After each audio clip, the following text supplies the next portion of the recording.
आता सूर्योदय झाला आहे. अश्वशाळेत मी जाऊन पाहतो की तो मणी अश्व बरा झाला आहे की नाही. देवाच्या कृपेने तो बरा झाला असावा.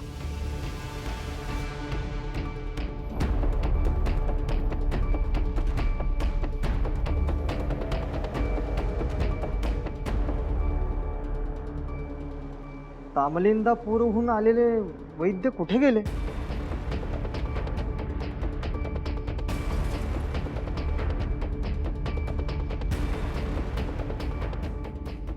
हे प्रभो, हे काय विपरीत झाले?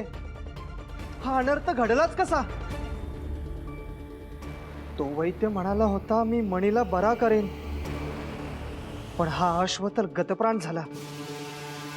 वायू वेगाप्रमाणे धावणारा हा अश्व शरीरातून वायू निघून गेल्यागत कायमचा निश्चल होऊन पडला आहे. मी महाराजांना काय उत्तर देऊ? आपल्या प्रिय अश्वाची ही झालेली अवस्था त्यांना भगवे. काहीही झालं तरी मला मन कठोर करून ही दुःखद वार्ता त्यांना द्यावीच लागेल.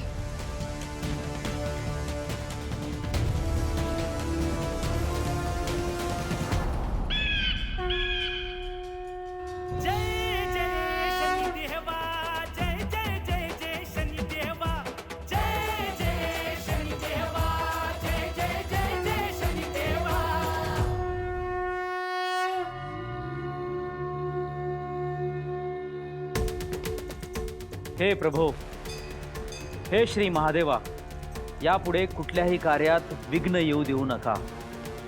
या कानांवर शुभ वार्ता येऊ द्या. मी आपल्या पायांशी ही याचना करतो आहे. हर हर महादेव, हर हर महादेव.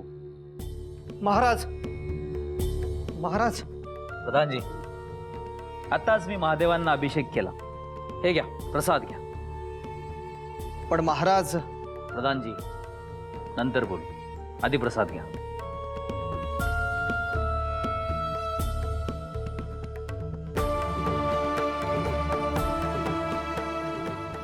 प्रधानजी, अगदी शुभ समय आला आहात तुम्ही. मला अत्यंत प्रसन्न वाटते आहे. सांगा, काय वार्ता आहे? महाराज, कसे सांगावे तेच कळत नाही. काय झालं प्रधानजी? एक अशुभ वार्ता आहे महाराज. अशुभ वार्ता म्हणजे? आपला मणी. मणीचे काय?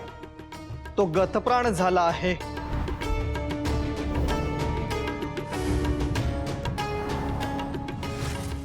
हे अशक्य आहे. अशक्य आहे हे. जे अशक्य आहे तेच नियतीने शक्य करून दाखवलं आहे महाराज.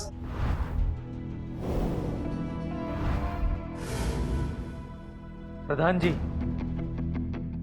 आपण खरं सांगताय ना? खरंच आपला मणी गतप्राण झालाय?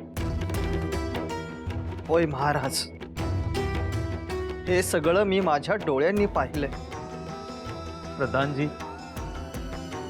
मला कल्पना सुद्धा करवत नाहीये. त्या वैद्यांनी म्हटल्याप्रमाणे आपला अश्व बरा होईल असं मलाही वाटलं होतं. त्याची शहानिशा करण्यासाठी सकाळी मी आपल्या अश्वशाळेत गेलो होतो. समोर पाहिलं आणि आपला मणी गतप्राण झाला होता. ते पाहिलं आणि मी तात्काळ आपल्याकडे आलो आहे महाराज. प्रधानजी, मणी मला अत्यंत प्रिय होता. त्याचं जाणं हे नियतीच्याच हातात होतं. पण आपण त्याच्यावर योग्य प्रकारे अंत्यसंस्कार करूया. होय महाराज, मी अंत्यसंस्काराची तयारी करतो. आपण निघूयात तिकडे.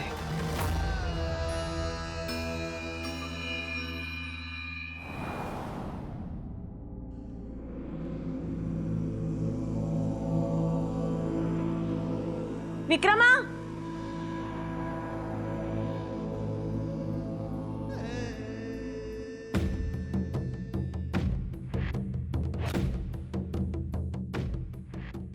विक्रम, फार घाईत दिसतोयस आणि इतक्या लगबगीने निघालायस तरी कुठे?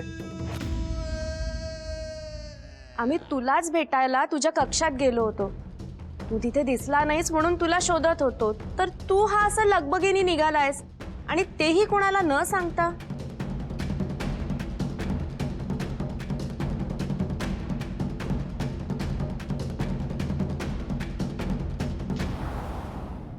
विक्रमा, फार चिंतेत दिसतो आहेस.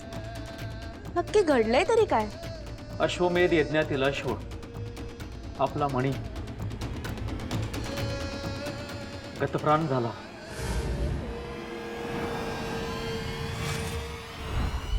काय सांगतोयस काय? मलाही आत्ताच समजले.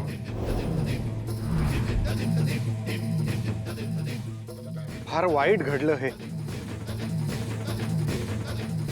परंतु मला सांगा, आपल्या अश्वाची काळजी घेणारा तो मनुष्य आहे तरी कुठे? हा विचारच मी केला नाही. तो इथे आला होता, मग गेला कुठे? प्रधानजी, त्याला माझ्यासमोर हजर करा. तो म्हणाला होता ना, आपल्या अश्वाला तो बरे करेल. महाराज, या प्रकारानंतर मी त्याला कुठेच पाहिलं नाही. राजवाडा किंवा राजवाड्याच्या आजूबाजूच्या परिसरातही तो मला दिसला नाही.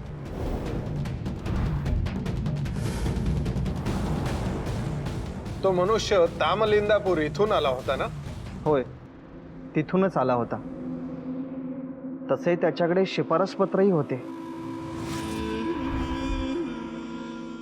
याचा अर्थ त्याने आपली फसवणूक केली.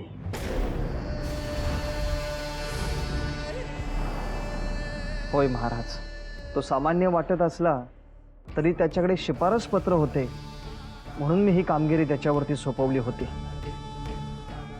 हे असं कसं घडू शकतं? याचा आपण विचार करायला हवा.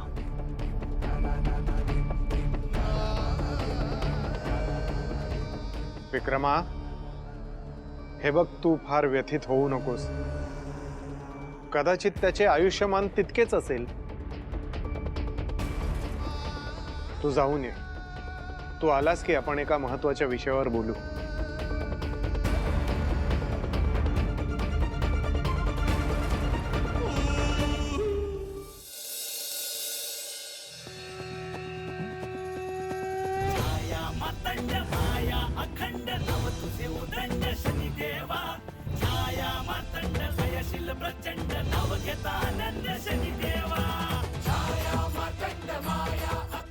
हे शनिदेव, आपले शतशः आभार.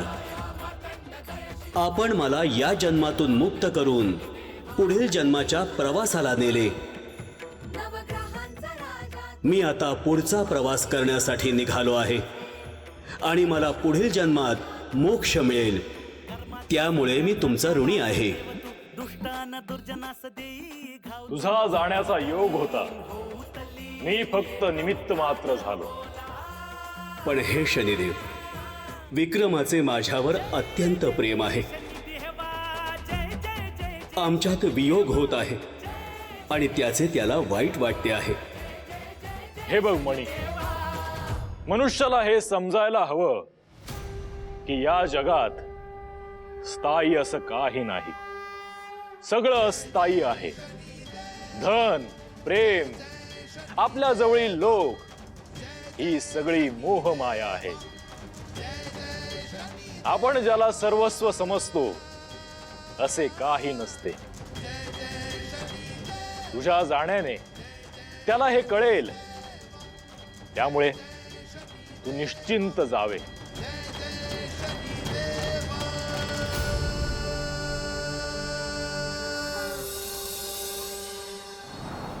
महाराणी, एका गोष्टीचे कोडे मला उलगडत नाहीये.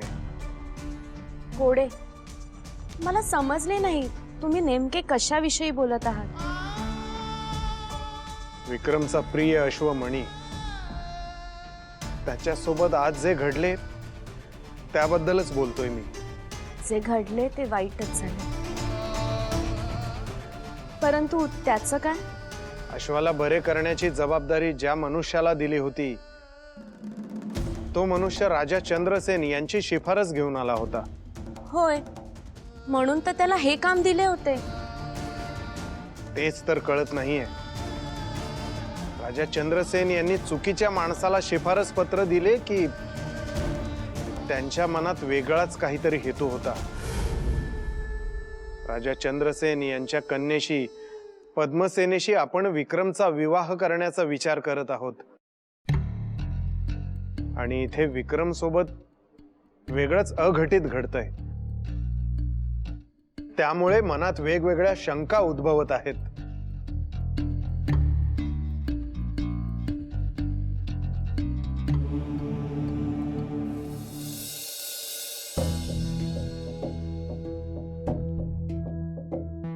प्रणाम राजगुरु.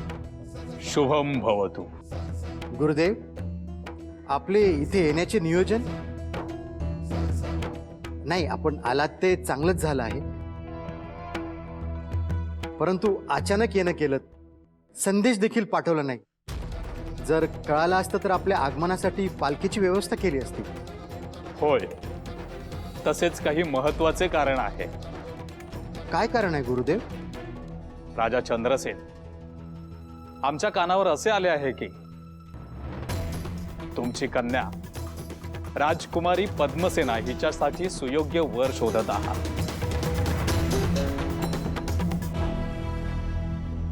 होय गुरुदेव, पद्मसेना आता विवाह योग्य झाली आहे. तिचं पुढील आयुष्य मार्गी लागावं म्हणून तिच्या विवाहाचा विचार करतोय. त्याच संदर्भात आपल्याशी वार्तालाप करायचा आहे. होय गुरुदेव, आपण सर्व जाणता आणि तुमचा उपदेश कायम योग्यच ठरला आहे. राजा चंद्रसेन, माझ्या गुरुकुलात एक मुलगा आहे, अतिशय बुद्धिमान, रूपवान, शूर, विवेकबुद्धी आहे. माझ्या मतानुसार हाच सुयोग्य वर असेल.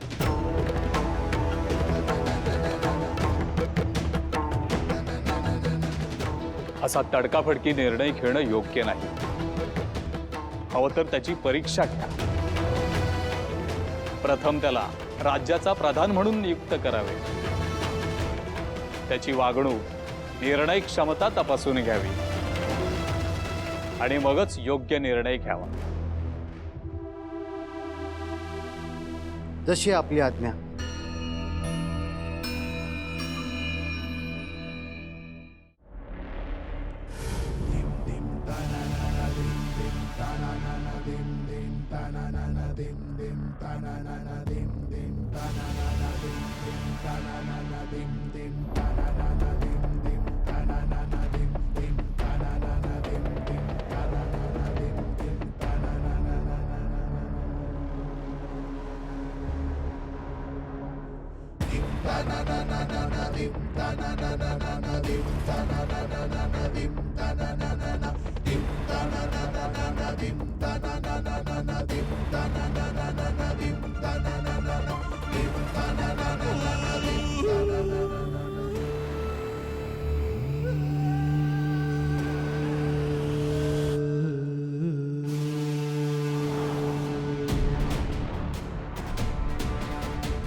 महाराज, सावरा स्वतःला.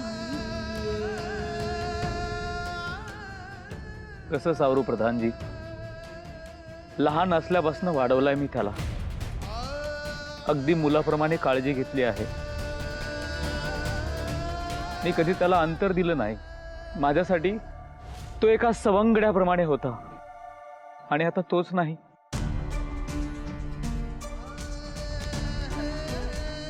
मला कसं सावरायला सांगताय तुम्ही? महाराज, झालेली गोष्ट आपण नाकारू नाही शकत. आपण या राज्याचे महाराज आहात. आपणच असा धीर सोडू नये. महाराज, आपल्यावर राज्याची जबाबदारी आहे. आपण चक्रवर्ती सम्राट आहात. आपल्या डोळ्यात अश्रू शोभत नाहीत महाराज.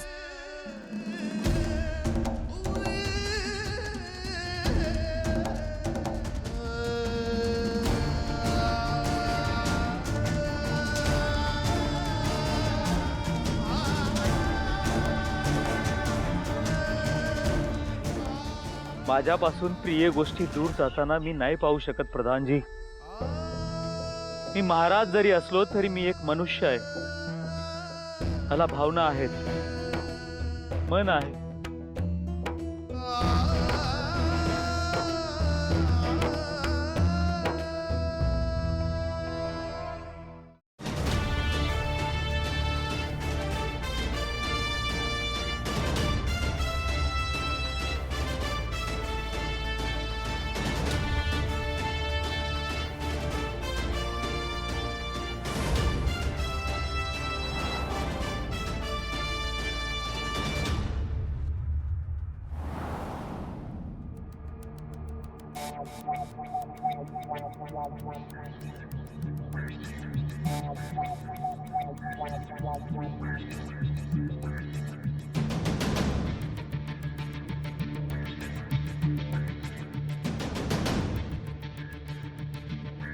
अहो, एवढे आनंदी दिसताय, असं काय लिहिलंय त्यात?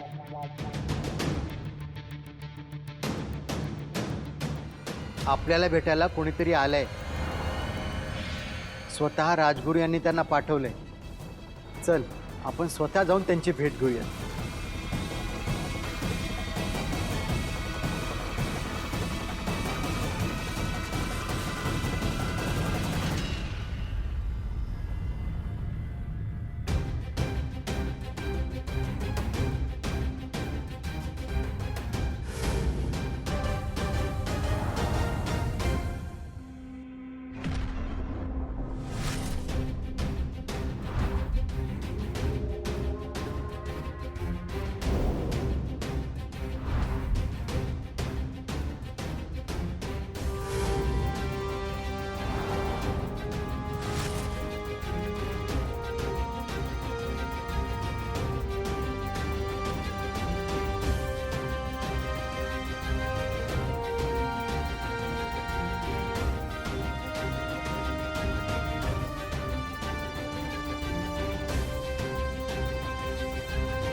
हे नागराज, आपणास काय हवे आहे?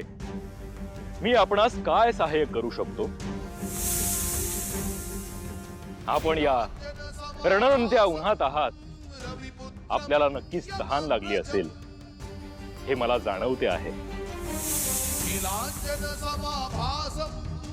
रविपुत्रं यमाग्रजम् छायामार्तण्डसम्भुतम् छायामार्तण्डसम्भुतं तं नमामि शनैश्चरा.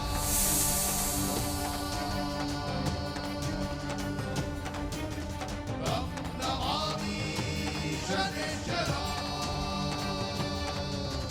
जय जय शनिदेव, जय जय शनिदेव, जय जय. हे नागराज, मी मनुष्याच्या अहंकारावर आघात करतो.